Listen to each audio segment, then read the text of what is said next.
The Kenya Medical Practitioners and Dentists Union Nairobi branch has issued a 7-day strike notice over unresolved grievances. According to the Union Secretary General, Dr. Thuranira Kaugeria, the disagreements between the Nairobi County Government and the Nairobi Metropolitan Services is to blame for their woes.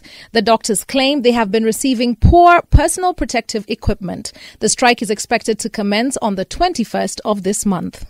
When we call for a strike, we call for a national strike. And when we shut down the nation, both public and private.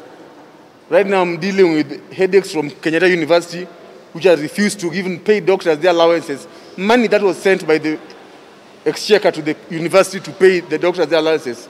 They have refused to release the money. So these kind of games are the things that are annoying us. And we will close any place where there's a Kenyan doctor who is a member of KMPD where they work, we'll shut it down when that time comes, if they don't respond to our needs. Former Makadara Member of Parliament Benson Mutura has been sworn in as the Speaker of the Nairobi County Assembly. Mutura received 99 out of 122 votes in the first round. Mutura's candidature was backed by both Jubilee and the Orange Democratic Movement. Mutura takes over from Beatrice Elachi, who resigned amidst a power tussle between Governor Mike Sonko and Nairobi Metropolitan Services Director General Mohamed Badi. I, Benson Mutura Kangara, having been elected the Speaker of the County Assembly of Nairobi City, do swear in the name of the Almighty God that I shall always and diligently serve the people and the Republic of Kenya in the office of the Speaker of the County Assembly of Nairobi, that I shall respect, uphold, preserve, protect, and defend the Constitution of the Republic of Kenya, and that I shall do right to all manners of persons in accordance with the Constitution and the laws and the Convention of Parliament without fear, favor, affection, or ill will. So help me God. The Kenya Medical Supplies Authority, KEMSA, CEO Dr. Jonah Mwangi Manjari has been suspended. This follows allegations that the authority flouted procurement regulations and put at risk billions of donor funds meant for the COVID-19 fight. Edward Njoroge Jogona is the new acting CEO, while Edward Buluma and George Walukana will assume the roles of procurement and commercial directors respectively. Those three officers stand suspended from today, 14th of August 2020, until such time as the EACC completes its investigations and gives a direction on the way forward. Njoroge Jogona is going to be the acting CEO. He's the operations director currently at KEMSA, recruited not so long ago, and he is the person we have entrusted for a period not exceeding 6 months unless extended with the operations at KEMSA. Kenya today recorded 580 more COVID-19 cases after testing 5,458 samples in 24 hours. This has raised the caseload to 29,334. 5 people succumbed to the disease, raising the death toll to 465, even as 198 patients were sent home after recovering.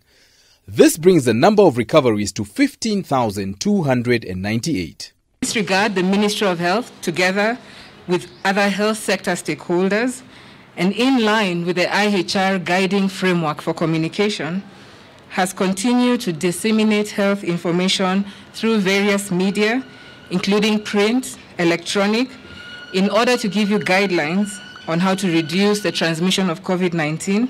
Raila Ondiga, the ODM party leader, has accused the judiciary of continuous rulings and injunctions against government projects. While speaking in Kisumu, Raila said it was wrong for the court to stop the privatization of 5 sugar industries in the region, reiterating that the move was in bad faith and would derail the development of the region. I'm also shocked that the courts can so easily issue an injunction ex parte without even inviting the government to present its side of the story. This is a very serious matter that really requires that all the arms of government really work in unison. I believe strongly that the rule of law must be observed, but there must also be consideration of several other factors. So I think that if our courts are just going to be stopping the government from doing what is right for wananchi, it will not augur well for development of this country. It will not augur well. We need to cooperate. Yes, I know people owe some money and so on and so forth. But that money will not come unless the factories are working. President Uhuru Kenyatta has launched a national campaign to make the nation a little greener, with this task given to chiefs and their assistants. Uhuru was speaking today during the official opening of Mishuki Park after a rehabilitation process that took 3 months. The restoration of the park was initiated in 2008 by the late Environment Minister John Mishuki. We can restore the glory of our great city of Nairobi to what was once referred to as the green city in the sun. A city that was lush with flora and fauna, a city that was home to all types of fish and birds, a city where, to quote one of our former mayors, the sun shone and God smiled.